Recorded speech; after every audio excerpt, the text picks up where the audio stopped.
அன்பானவர்களே, இந்த நாளிலும் தியானத்திற்காக எடுத்துக்கொண்ட கர்த்தருடைய வார்த்தை கிறிஸ்துவினால் அங்கீகரிக்கப்பட்ட காணிக்கை. லூக்கா 21 அதிகாரம் 2வது வசனத்திலே அங்கே ஒரு ஏழை விதவையின் 2 காசை ஆண்டவராகிய இயேசு கிறிஸ்து அங்கீகரிக்கிறதை நாம் பார்க்க முடிகிறது. இன்னைக்கு நாம் எப்படி காணிக்கை கொடுக்கிறோம் என்பது மிகவும் முக்கியம். வேதம் சொல்கிறது உற்சாகமாக காணிக்கை கொடுக்க வேண்டும் என்று. நாம் உற்சாகமாக கொடுக்கிறோமா என்பதை யோசிக்க வேண்டும். அதே நேரத்திலே நாம் காணிக்கை கொடுக்கும் பொழுது சற்று யோசித்து கொடுக்க வேண்டும். இந்த காணிக்கை எதற்காக பயன்படுத்தப்படுகிறது? கர்த்தருடைய பணிக்கு இது பயன்படுகிறதா, இல்லை வேற ஏதாவது தேவையில்லாம சொத்துக்கிட்டு வாங்கி போடுறதுக்கு இது பயன்படுத்தப்படுகிறதா என்பதை நாம் யோசிக்க வேண்டும். 3வது, நாம் ஜெபிக்க வேண்டும். ஜெபித்து ஒரு காரியத்திற்கு கொடுக்கும் பொழுது அது உண்மையிலே கர்த்தரால் அங்கீகரிக்கிற ஒரு காரியமாக இருக்கும்.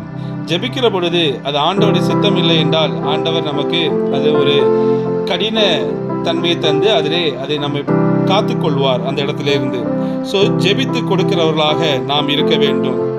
அப்பொழுது நம்முடைய காணிக்கை ஆண்டவரால் ஏற்றுக்கொள்ளப்பட்டதாக நிச்சயமாக இருக்கும். முக்கியமா இன்னைக்கு சொல்ல வேண்டியது என்னன்னா, ஒருத்தங்க உங்கள்கிட்ட காணிக்க கேட்டுட்டாங்கன்னு சொன்ன உடனே கொடுக்காதுங்க. தயவு செய்து, ஐயோ கேட்டுட்டாங்களே கொடுக்கணும் அப்படிலாம் ஒன்றும் சட்டம் கிடையாது, கொடுக்கவும் செய்யாதீர்கள். அதே போல மனிதர்களுக்கு பயந்து கொடுக்காதீர்கள். ஐயோ இவங்களுக்கு கொடுக்கலன்னு நம்மளுக்கு வாழ்க்கையில எதாவது ஆயிரமோ, தயவு செய்து அப்படி பயப்படாதுங்க. ஒன்றும் ஆகாது. ஒரு மனிதனும் உங்களுக்கு விரோதமாக எதுவும் சொல்லி நடக்க போறதில்லை. அதனால கர்த்தருக்கு பயந்து மட்டும் கொடுக்க வேண்டும். நம்ம அதிகமாக காணிக்க கொடுத்து ஊழியக்காரர்கள் வேண்டும் என்றால் விலைக்கு வாங்கி கொள்ளலாம். நாம் சொல்லுகிறது அவர் செய்வார்கள். ஆனால் கர்த்தரை ஒருபொழுதும் காணிக்கையால் வாங்க முடியாது என்பது ஆண்டவர் இந்த ஏழை விதவனுடைய காணிக்கையிலிருந்து நமக்கு கற்றுக் கொடுக்கிற ஒரு விஷயமாக இருக்கிறது. அதிகமாக காணிக்கை கொடுத்து விட்டோம் என்ற ஒரு பெரிய நம்பிக்கை, ஒரு என்ன சொல்லலாம், ஒரு மிதப்பில் நாம் இருக்க முடியாது. ஆண்டவர் அதை பார்ப்பதே இல்லை. கர்த்தருக்கு பயப்படுகிற பயமும் அவருடைய கட்டளைக்கு யார் பயப்படுகிறார்களோ அவர்களை தான் ஆண்டவர் நோக்கி பார்க்கிறத தவிர, ஐயோ இவங்க நிறைய காணிக்கை கொடுத்துருக்காங்க என்று ஆண்டவர் ஒருபோதும் பார்ப்பதில்லை. காணிக்கை கொடுக்க வேண்டும், அதை ஆண்டவர் பார்க்கிறார். இது மட்டும் ஒரு கிரைட்டீரியா இல்லை என்பது நிச்சயம். பணம் இருக்கிறது உடனே நம்ம நிறைய காணிக்கை கொடுத்துட்டா ஆண்டவர் நம்ம வாழ்க்கையில நன்மை செய்வார் என்றும் நம் தவறான ஒரு நம்பிக்கையை கொண்டிருக்க கூடாது. வசதி இருக்கவங்க கொடுப்பாங்க, அதனால அது பெரிய விஷயம் இல்லை. கொடுக்க வேண்டும். அதற்காக கர்த்தர் உங்களுக்கு ஒரு பெரிய நன்மைகள் எல்லாம் செய்ய மாட்டார். ஏன்னா அவர் கொடுத்ததை தான் நம்ம அவருக்கு கொடுக்குறோம் திருப்பி. சத்தியத்தை அறிகிற அறிவிலும் கர்த்தருக்கு பயப்படுகிற பயமும் தான் இன்றைக்கு ஆண்டவர் நம்மிடம் எதிர்பார்க்கிற ஒரு காணிக்கையாக கூட அது இருந்து கொண்டு இருக்கிறது என்பதை நாம் அறிந்து கொள்ள வேண்டும். மற்றபடி நாம் எதை கொடுத்தாலும் அது வீணாக தான் இருந்து கொண்டு இருக்கிறது. இன்னைக்கு புதிய ஏற்பாட்டில் எந்த ரூலும் கிடையாது. உண்மையை சொல்ல போனால் எந்த ரூலும் கிடையாது. இவ்வளோ கொடுக்கணும் அப்படி கொடுக்கணும்லாம் ஒரு சட்டம்லாம் ஒன்றும் கிடையாது. அவன் விருப்பப்படி தன் மனதிலே ஏவப்பட்டபடி உற்சாகமாய் சந்தோஷமாய் கொடுக்க வேண்டும் என்றுதான் வேதம் நமக்கு சொல்லுகிறது. 10% இல்லைங்க, 11 கொடுங்க, 12 கொடுங்க, 90 கொடுங்க, 100 கூட கொடுங்க, சந்தோஷம். நம்முடைய உற்சாகம், இது கர்த்தருக்காக செய்யணும், இது கர்த்தருடைய ஊழியம், எனக்கு ஒரு நன்மை உண்டாகணும் பரவாயில்ல, இதை எப்படியாவது செய்தாகணும், அப்படி ஒரு உற்சாகமாக நம்முடைய குறைவிலும் நாம் செய்ய பழக வேண்டும் கர்த்தருக்கென்று அந்த காரியத்தை. இதுல அளவு பார்த்து கணக்கு பார்த்து கொடுக்கணும்னு தேவை கிடையாது. அந்த லேடி கூட, அந்த ஏழை விதவை கூட ஆண்டவர் சொல்கிறார், அவள் தன் ஜீவனத்துக்கு உண்டாயிருந்தது எல்லாம் போட்டு விட்டாள் என்று அந்த அம்மாவுடைய காணிக்கையை தான் ஆண்டவர் இங்கே அங்கீகரிக்கிறதே பார்க்கிறோம்.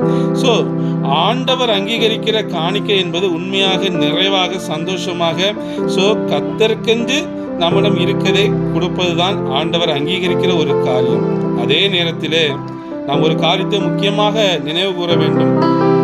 நமக்கு போதிக்கிற, உங்களுக்கு வசனத்தை போதிக்கிற, கர்த்தருடைய வார்த்தையை சொல்லுகிற, உங்களுக்காக ஜெபிக்கிற யாராவது இருந்தார்களானால் அவர்கள் உங்களால் போஷிக்கப்பட வேண்டும்.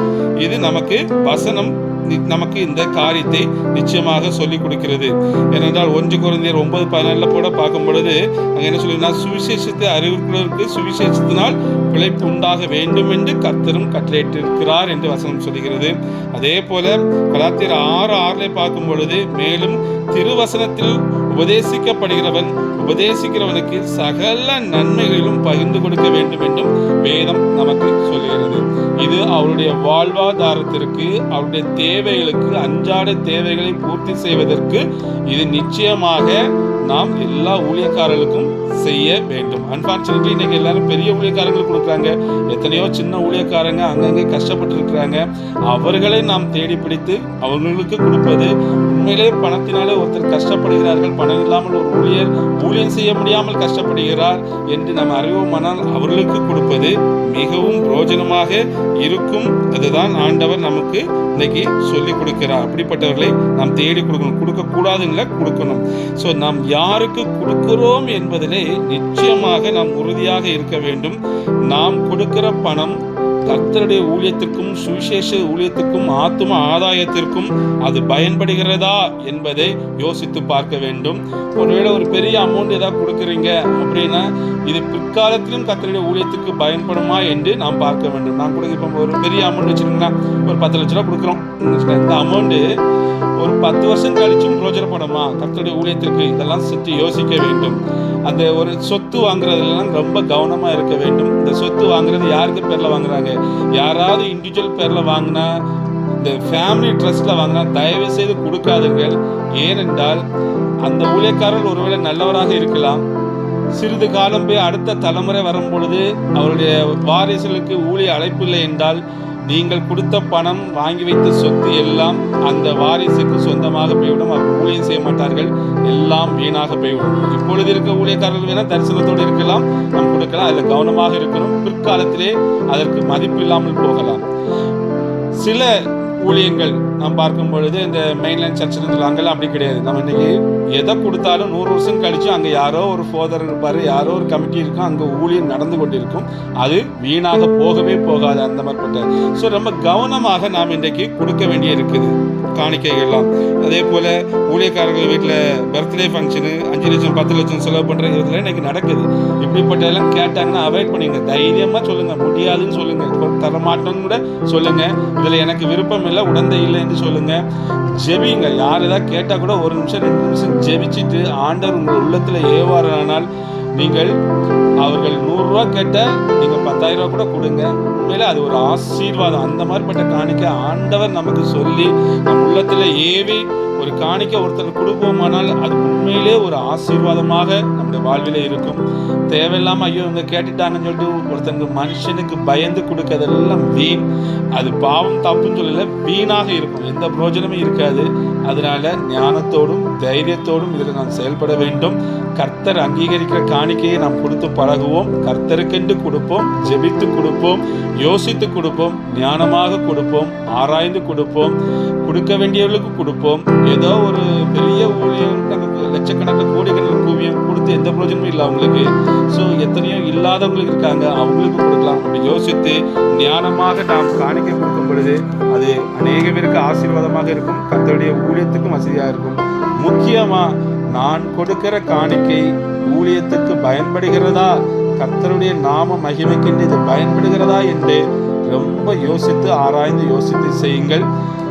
பெரிய பெரிய ஊழியங்களை கொடுக்கும் பொழுது. ஆனால் தனிப்பட்ட இண்டிவிஜுவலாக இருக்கிற ஒரு ஊழியக்காரர்கள் உங்களுக்கு போதித்தால், அவர் உங்களுக்காக ஜெபித்தால் நிச்சயமாக எதுவும் எதிர்பார்க்காம அவங்களுக்கு கொடுங்க. அது கொடுக்கணும் என்பதை வேதம் சொல்கிறது.